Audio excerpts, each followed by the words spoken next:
I'll invite the other two members of the panel now to the stage. Jamil Gatza is Chief Strategy Officer at PAVE, which utilizes machine learning and artificial intelligence combined with a proprietary inspection platform to change the way the automotive industry performs vehicle inspections. Come on up, Jamil. Round of applause for him.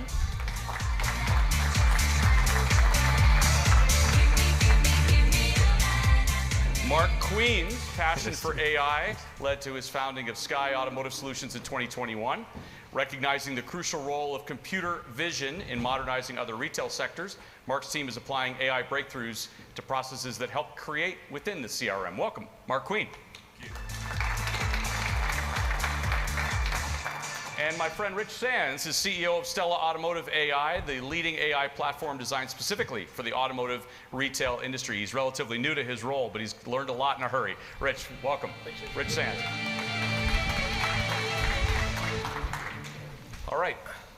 Welcome, gentlemen. Rich, let's have each of you go over a little bit of kind of what you do, what you've learned, Rich, sure. and where you're positioning the company. I'll start with you. We'll kind of work our way down. Well, thanks so much, and thanks to Brody and team for this fantastic opportunity to be here. What a great group of people. We're thrilled to be here. So most importantly, Stella was born out of a need for improved communication between consumers and the dealership.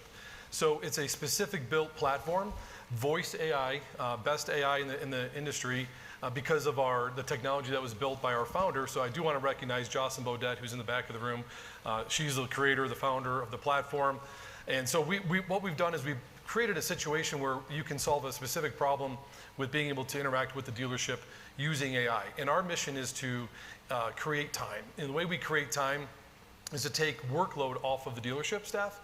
And so when you call into the dealership, we've got a beautifully engineered, crafted conversational AI tool that allows you to have a natural, normal conversation with your consumer, with your guest, and ask interactive questions, and then route them very efficiently to their desired task. We do this all in a very short period of time.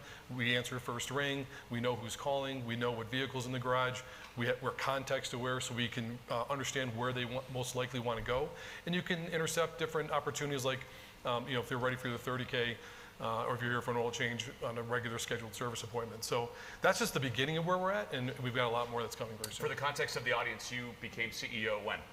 Right around June 1st. June 1st, right. It's been baptism by AI. It has been indeed, yes. Okay. Yeah. Mark Queen. Hey, thanks, Jason. As opposed to language models that Stella's engaging in, computer vision is the use of cameras with artificial intelligence. And what we're doing is reducing the times it takes to purchase and service vehicles by automating a lot of the data that's input by the dealership employees based on the camera translating the activity that needs to be recorded. And we're also analyzing the process maps, the dealerships, and changing them where need be, and validating the execution levels in other places. Wonderful. Jamil. Hey, Jason, thanks for having me. Yeah, so PAVE, we're a vehicle inspection company, and we make it simple and easy for anybody to understand the condition of a vehicle regardless of where the vehicle is located. So it helps folks understand what they're acquiring, what they're selling, what they're disposing instantly, regardless of where the vehicle is. And similar to Mark, we leverage a lot of computer vision and image analytics in our inspection engine, as well as machine learning processes to bring all that online and produce a condition report in near real time. So thanks for having me. Of course, no, thank you. And let's talk about some of the challenges that you've faced just right out of the gate and some of the things that you're trying to overcome. And Jamil, I'll just start with you. What biggest learnings and what are you trying to get around in this new world? Yeah, great question. So I think in order for a product like PAVE to get widespread adoption, we need to work with the dealer base to really re-engineer how they think about vehicle appraisals and how they think about merchandising. And so really having them lean in to the fact that now they can get the condition information on a vehicle quite simply regardless really helps move a lot of those processes upstream, perhaps away from the dealership, and opens opportunities that maybe weren't there before. But I think it's working really closely with them to understand that process change has to accompany these type of technologies in order for them to be really effective. Mark, many retailers would say, well, now here's another service that I've got to get my arms around. How do you overcome that, and specifically with the camera technology that you've got working? Yeah, the challenge has been less because there's no user interaction or task-based or input-based for the user. Our challenge has more been that programmatically it's very difficult to teach the camera, this is a customer that has or has not been greeted. This is a vehicle walk around. The net worthy profit points that the dealers want to surf. I mean, they basically want us to take the camera system and get it to think like their perfect operator or their dealership execution, much the way that autonomous vehicles think like the ideal driver or will. So really, our other than the pure models that we've had to develop for automotive retail that are much different than larger retail. We're not as worried about shoplifting or aggravated customers or empty displays, et cetera. Really the API set, how we're expected by each dealer group to operate. We've had 8 large other vendors that we've had to develop open bidirectional APIs with. So that doesn't matter if the customer's getting texted the value of their vehicle from our platform or another platform that's integral to the dealer's ecosystem, or which opcodes we're reading to understand how long the cycle time should be for an oil change. So the middleware is challenging as the AI on our thesis. And you gave a fascinating example when we talked before this event about Home Depot or Target or any of the other places where you've been, as you just referenced in larger retail applications, that you're now borrowing into the retail space. A car that comes in, a car that leaves, tracking the time that it's been there. Share some of that with the audience. Yeah, most Fortune 100 retailers have proprietary, and they've developed these over really the last 7, 8 years in most cases, and hundreds of $1 millions into them. But those use cases that they've developed, they've seen such a return on their investment computer vision that their roadmaps are pretty incredible. However, no one's looked at retail automotive and seen how do we take this from a 3.2 hour delivery to a 2 hour delivery, or how do we get to a true 60-minute oil change and take a bite into the independent service-wise. And that has really led to taking the process maps. Most of my team was with me at eLead CRM, so we're re-engineering. We're basically unraveling a lot of the data that we put on users throughout there, and understanding the camera can objectively give us better data instantly. And we're also seeing that some of those processes that we developed, AI is going to be the assistive piece that the humans need in the dealership. Speaking of assistance, I mean, this is softball right to you. There you go. So how does AI augment the dealership process, maybe not replace or supplement? Yeah, great question, great lead-in, because in fact I was having a fascinating conversation with Rick Ford and Don Flo last night around how much information and data and resources and investment is spent on the front end to attract and bring the customer to the dealership, and then what happens when you call. When they actually are on the phone, and what's money on the phone, they're calling, ring, ring, ring, transfer, ring, ring, ring, maybe voicemail, maybe you get through to someone. You know, we revolutionize that so that you begin this new obsessive compulsion with a great customer experience. And there's a book, Peter Thiel wrote, 0 to 1, but he's got a great line in here that says, technology is miraculous because it allows us to do more with less, ratcheting up our fundamental capabilities to a higher level. And the way we view that is in 4 quadrants. The upper right quadrant is human-to-human interaction. We celebrate and embrace that. The bottom left quadrant is the low-level engagement, the low level of complexity, which is perfect for AI right now. Take that workload off of your staff, off of your BDC. You know, we see somewhere like 50 to the low 80s workload reduction off your staff. Why is that so important? Because it frees up time for your staff to go do more value-generating things, whether it's outbound, revenue-generating calls, spending time with the customer in the lane in front of you, or overall, the benefits for the dealership. So, this is where I think the assistive AI, especially in voice, which is very, very hard to do, is really powerful for a dealer because you'll be able to convert and retain those customers over time. John, assistive and voice, you've been working on that for a long time. Yeah. What can you go ahead. Yeah, echo Rich's comments. Two examples come to mind. If we take a look at voice in the context of what we're doing in the healthcare space, we've been investing pretty heavily in the acquisition of Nuance, which involves some engineers which are now part of Stella. But that was sort of the launching point for now what we've been augmenting with large language models. And so in that particular case, we were able to take the assets we have and kind of combine that, which is one of the kinds of scenarios that we were excited about in the early work that we've been doing with Stella. But if we look broadly at co-pilots, for example, what we're seeing with 80% of automotive developers that we've surveyed who are using GitHub Copilot are extremely happy with it. We had a customer, not an automotive, but in a related segment, one of the oldest, most conservative companies on the planet that has just started a company-wide deployment of Microsoft 365 Copilot because they can see the assisted benefit of high-value employees across the enterprise. They didn't want to gate it at the top end of their talent. They wanted to drive it across the board. And that for us, for me personally, was sort of evidence that the marketing hype met customer reality, because this is an incredibly tough customer, and they found the actual business benefit in a tight market for them to make that kind of investment. So speaking of marketing hype, let's just raise the questions a little higher here. AI in general obviously has been the only thing that anybody's talked about for the last 12 to 18 months.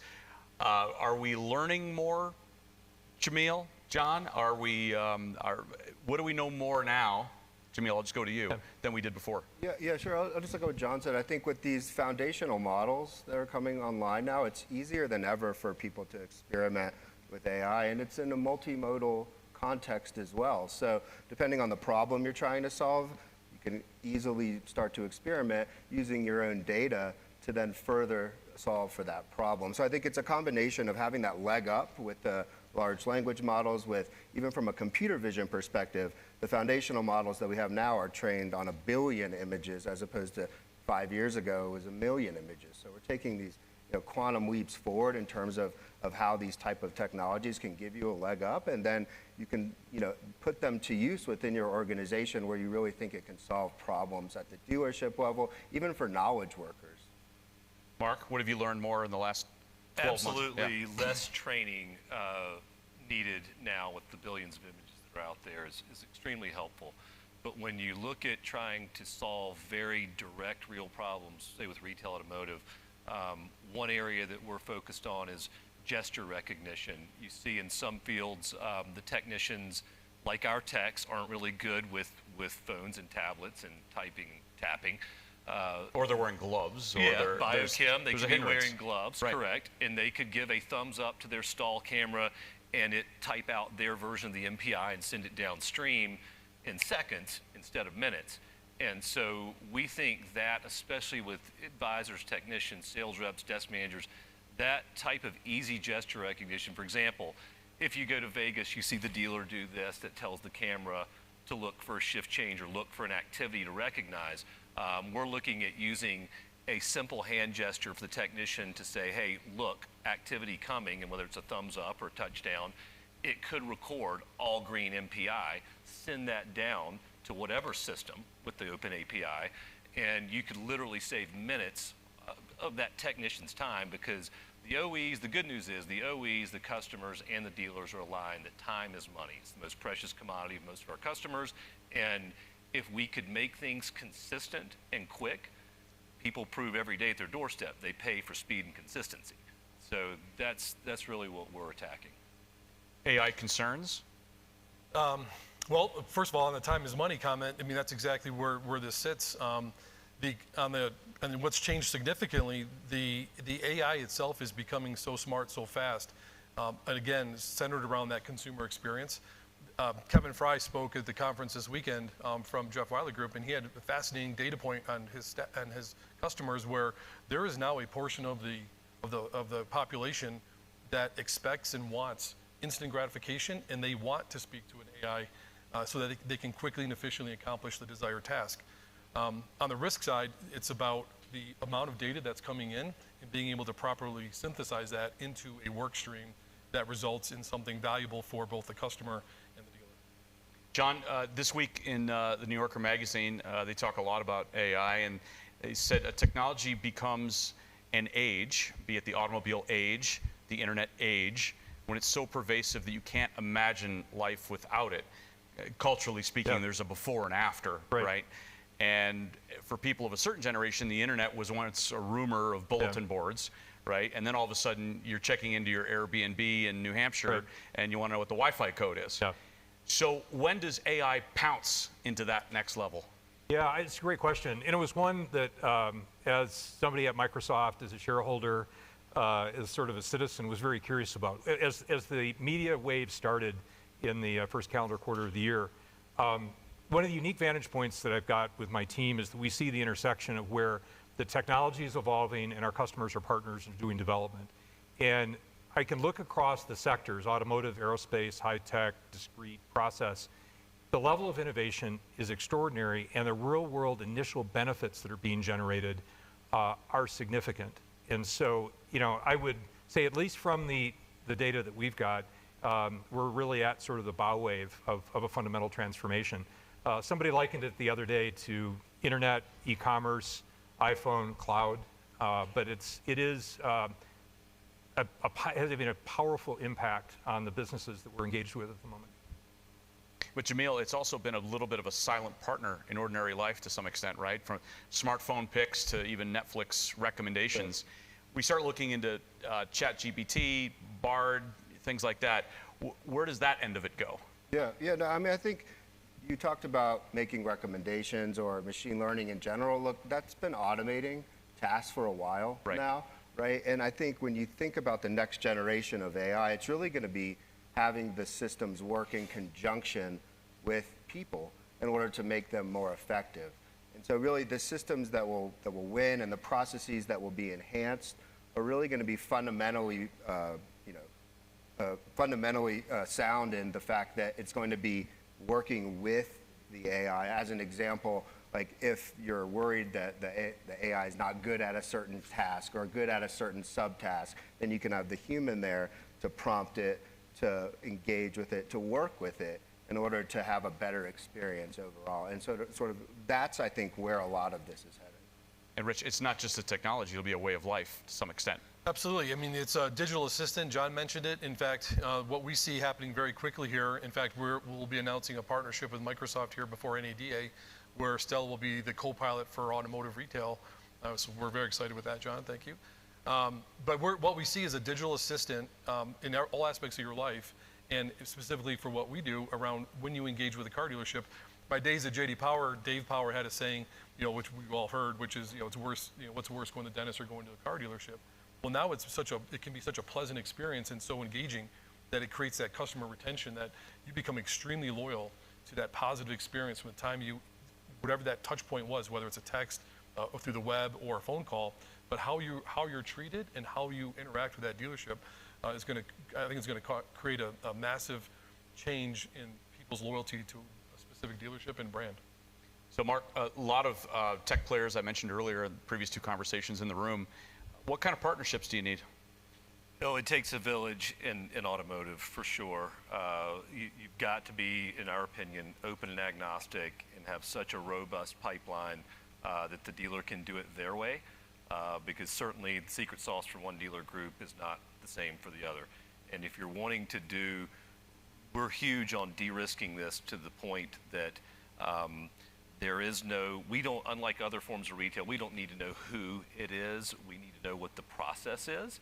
And so we've been really big on the fact that if you want to keep the PII out of this and make the camera an assistant, that those partnerships are a big part of the deal. Is understanding that process a difficult part for you? Is it get harder to understand because it's so different across the retail chain? It's when you really take the covers off of the path to purchase or the road to the sale or the service, they're group to group, it's really not as different as you would think, especially when you look at the customer's point of view and the transparency they want. We're getting asked now to, hey, send the customer good news, your car's on the car wash, you're almost out of here. From the time perspective. It's really not. It's more just that the fact that any dealership or group, there's so many moving parts to a car deal and to a service transaction that that you've just got to get your hands around the process map in general. Jamil, same question to you. Technological partnerships. Yeah.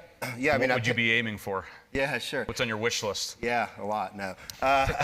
Look, at PAVE, we're a point solution, right? So we've taken the inspection and made it simple. Anybody can do it by using their smartphone, taking photos through our guided app, and producing the condition report. But in order for it to really be effective, we need to partner with appraisal platforms to really drive that acquisition in a more transparent way, with marketplaces to be really, from a used car perspective, to really understand, what am I looking at, both from a consumer and from a D2D perspective.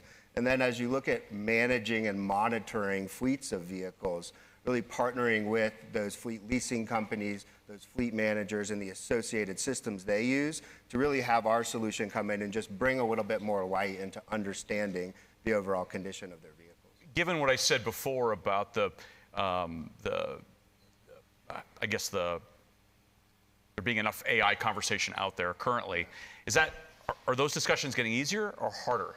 Is it easier for you now to approach and say, here's what we're doing because of the greater level of understanding? Is it more pervasive?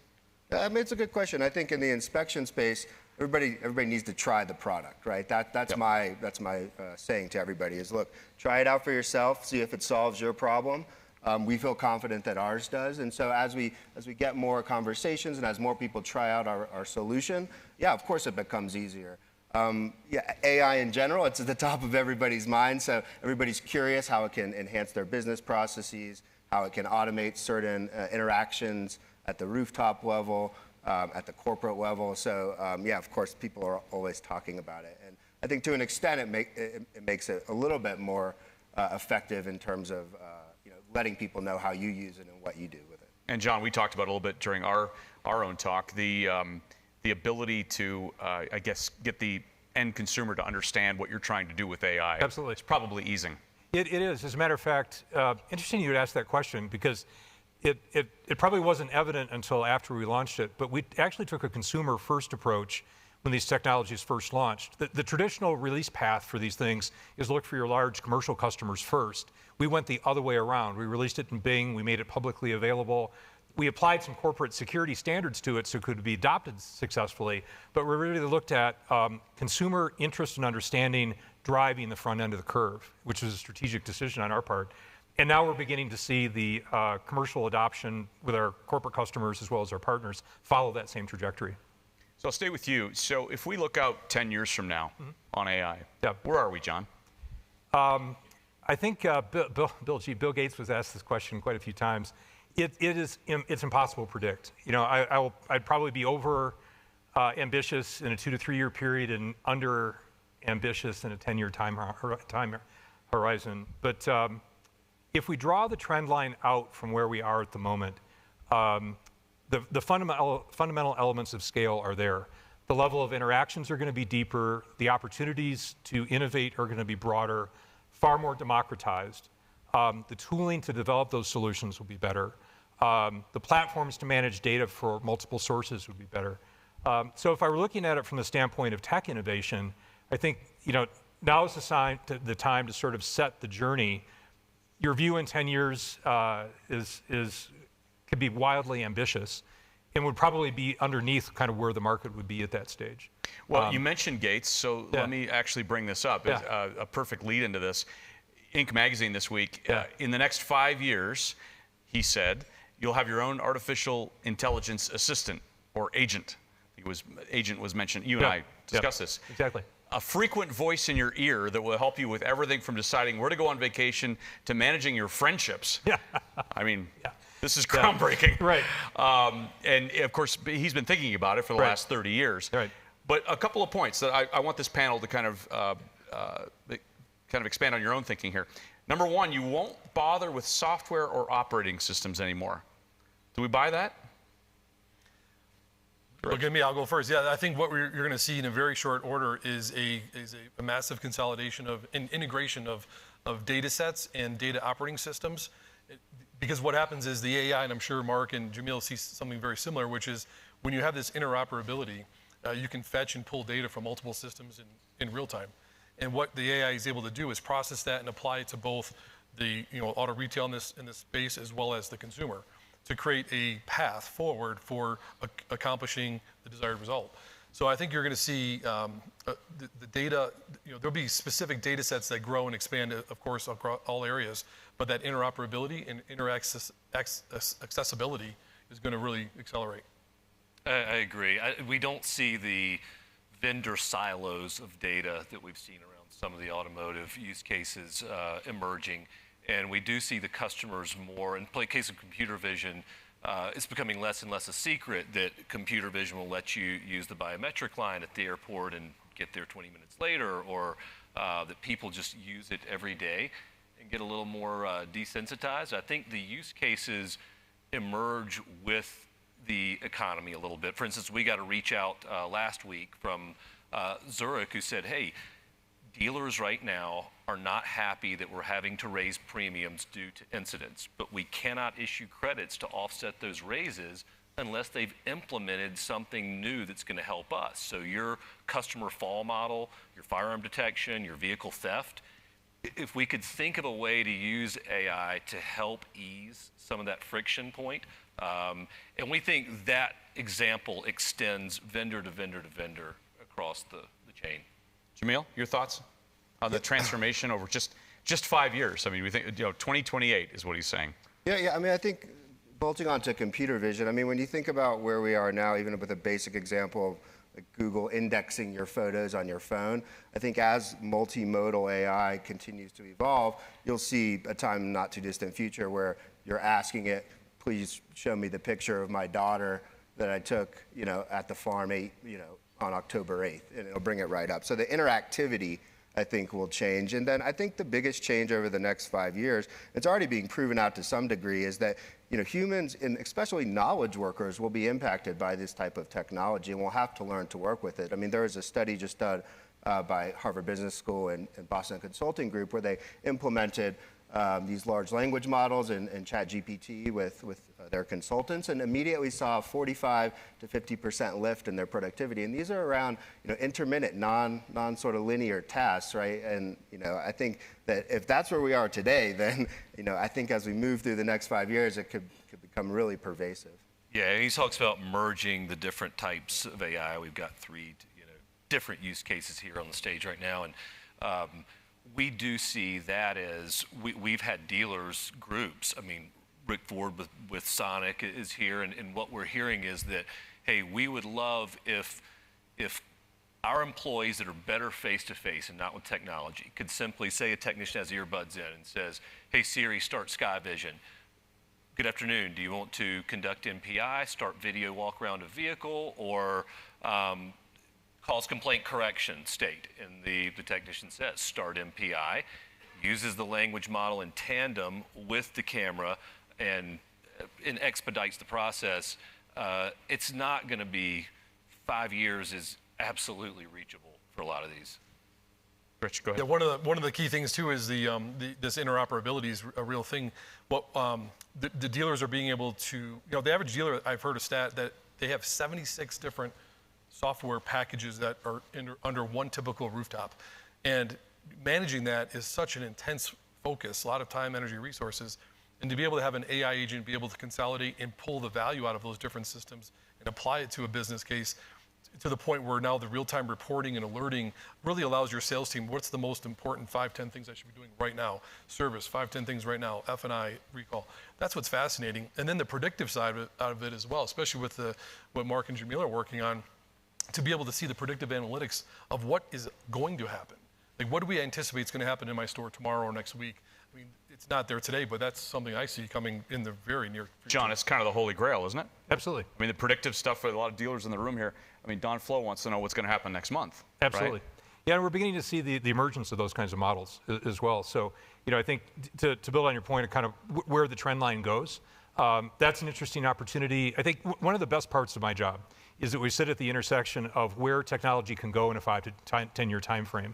What we're seeing at the scale of the types of things we talked about, even at the endpoints, things that we're doing right now with quantum, from sort of a chemistry and research standpoint to bring in timeline for drug research is extraordinary.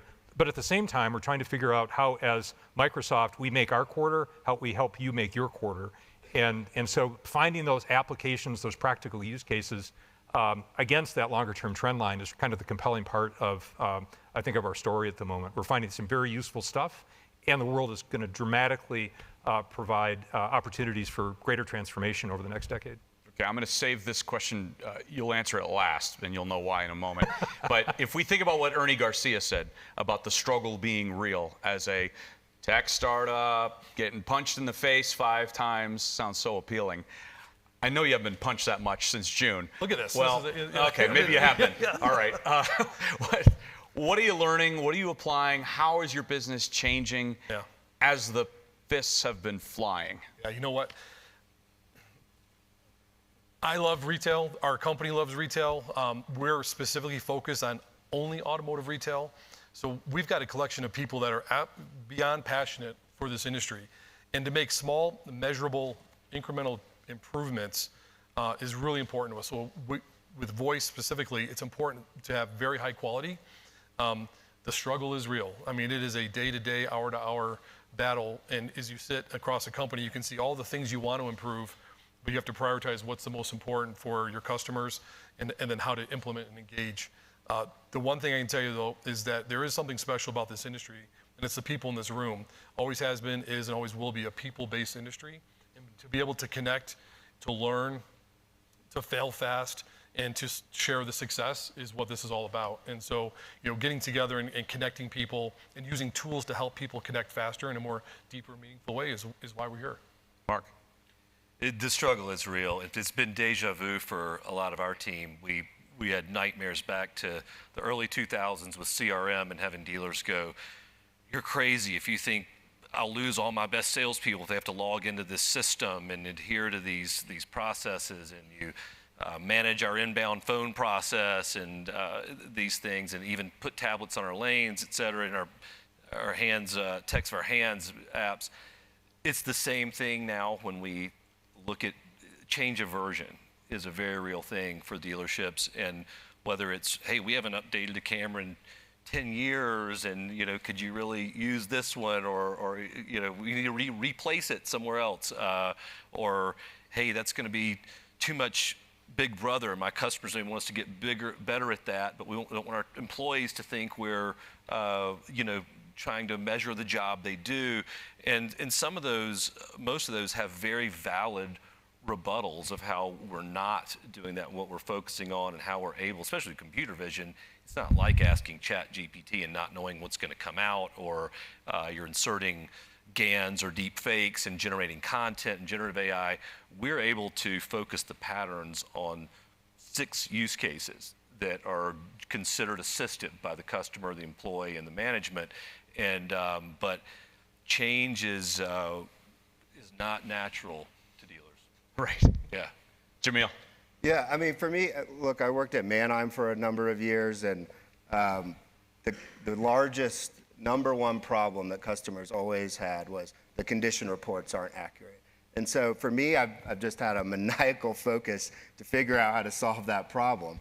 And, you know, ran inspections and imaging for a while over there, and really, you know, now my goal is to show people, look, through advanced technologies, we can solve this inconsistency of a skilled inspector. We can do it cheaply, we can do it efficiently and instantly, and also, you don't have to listen to the engine anymore. We can pull that data off the car.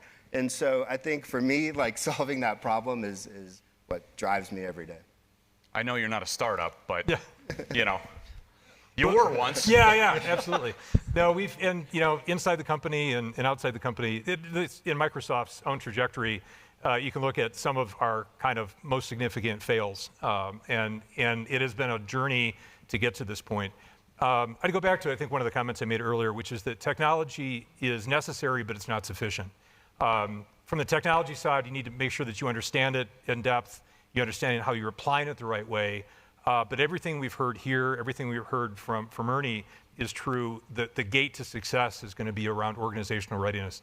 I was with a manufacturer yesterday in Redmond all day, and I had, I think, probably like the 30th conversation I've had on this particular topic. It's, okay, this is great, what do we do next? The what's next is technology understanding, but it's really, how is your org going to adopt it? And what are you going to do? How are your employees going to manage it? What are you going to do to actually embed it in the enterprise? So I asked you the question already, so I won't ask it again about what tech companies can say to you, those in the audience, as you hand out your business cards after this. What's the message for the capital in the room, Jamil, about your company? Inspections are real. We've automated them. Come check it out. No, in all seriousness, the message for us is, look, we feel like we've built a better inspection product. We'd love for you to try it out, to, in your processes of acquiring vehicles, of disposing them more effectively to auction. If you manage a fleet, of managing them, understanding the condition of them at any point in time. So yeah, for us, we just really like to continue to tell our story, Jason. Great. Mark?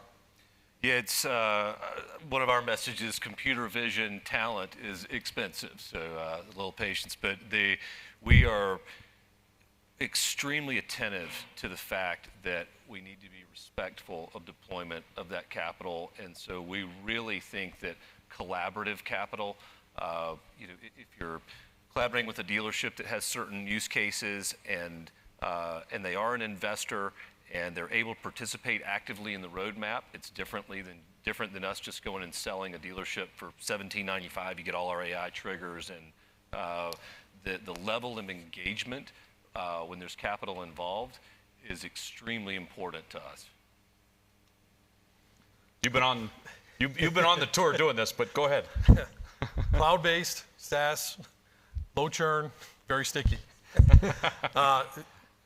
What we built here is an efficiency tool that will significantly impact the auto retail industry for the good. It creates time, it drives value into both the dealer and the consumer, keeping your eyes on both sides of that equation.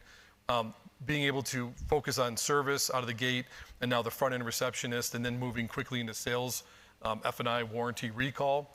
This is going to be the digital assistant at the dealership to help everyone that works at the dealership improve their interaction with their customer base, prioritize and become more efficient, drive more value for the rooftop. And then on the consumer side, have a much more pleasant experience with the dealership, long-term. Customer retention rates are already significantly improving. So, when you create something like this from scratch, again, credit to Jocelyn Beaudet and her team for creating this from the beginning. But what we have here is something that is just now entering hyperscale growth. It can scale across the enterprise. It can connect the OE, the brand, and the dealer all around that customer experience. That is the cheapest commercial you'll ever pay for, I just for the record. All right, before our non-virtual lunch, the final thing, the AI agent that Bill Gates predicted will be your travel agent, your social secretary, your therapist, and your constant companion. Sounds like utopia, doesn't it? Hey, here's to this panel. Thank you so much for being up here. Thank you. Thank you.